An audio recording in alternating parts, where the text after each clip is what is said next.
હા ભાઈ હિંમત હોતે રાખો છો ભાઈ.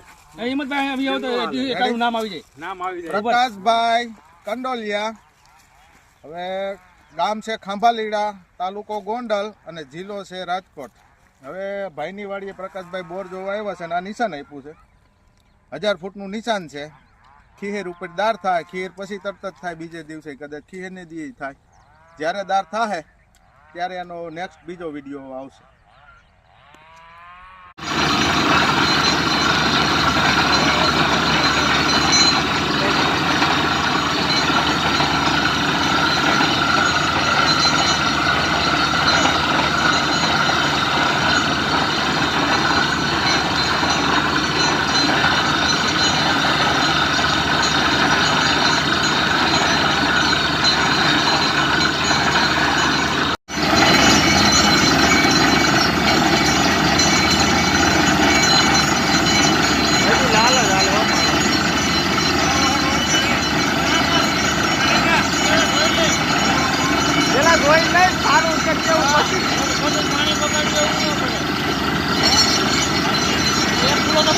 હા, એ પૂરો કરી